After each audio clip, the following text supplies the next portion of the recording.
Here is something nobody really wants to say out loud, but we're going to say it anyway. There are men who specifically look for women who feel desperate.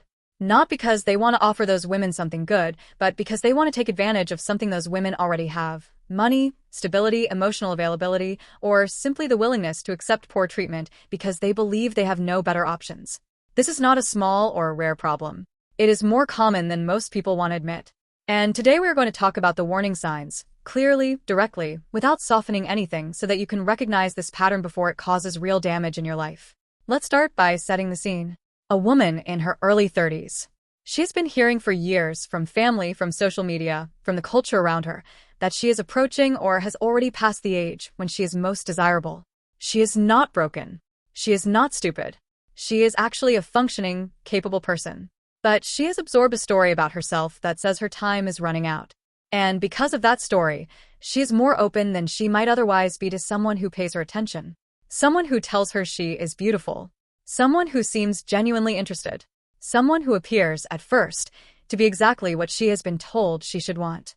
Now enter a certain kind of man.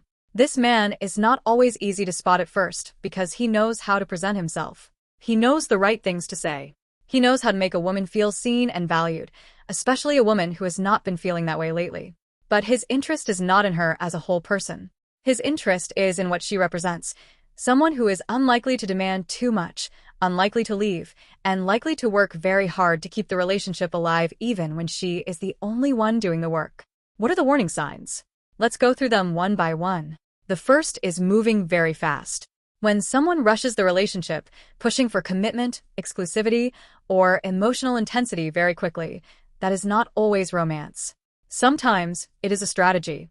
It is a way of creating attachment before the other person has had enough time to see clearly what they are actually dealing with.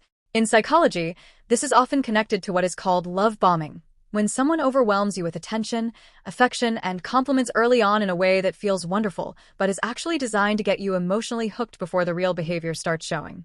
The second warning sign is when he references your age or your relationship history in subtle ways that create insecurity rather than connection. Things like, "I cannot believe someone like you is still single," said in a tone that sounds like a compliment, but quietly confirms the idea that something might be wrong with you. Or comments that suggest he is doing you a favor by being with you. These kinds of remarks, especially early in a relationship, are signals. A man who genuinely values you does not make you feel lucky to be chosen. He makes you feel that the two of you are choosing each other equally. The third warning sign is inconsistency. He is warm and attentive one week, then distant and hard to reach the next. He explains it with excuses that sound reasonable in isolation, work stress, family problems, personal issues. But the pattern keeps repeating. This inconsistency is sometimes deliberate. It keeps a person slightly off balance, never fully secure, always working a little harder to get back to the good version of the relationship. And for a woman who already fears losing the relationship entirely, that slight insecurity is enough to keep her trying, forgiving, and staying, which is exactly the outcome this kind of man is engineering. The fourth is isolation, gradual, quiet, and rarely obvious at first. He might make small comments about her friends.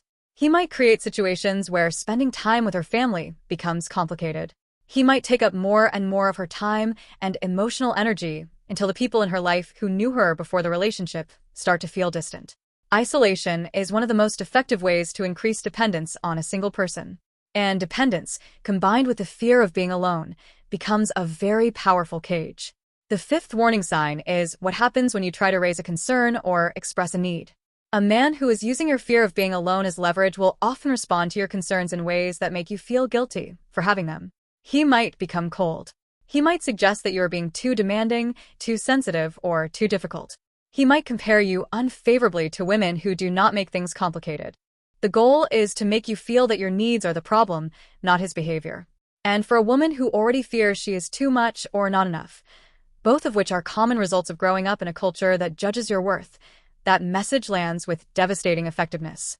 None of these warning signs requires you to assume the worst about every man you meet. Most people are not deliberately calculating. But these patterns are real and they do exist, and knowing them means you are less likely to look back after years and realize what was happening to you all along. Your gut usually knows before your mind catches up. If something feels off, if you feel like you are constantly trying to earn something that should just be given freely, pay attention to that feeling.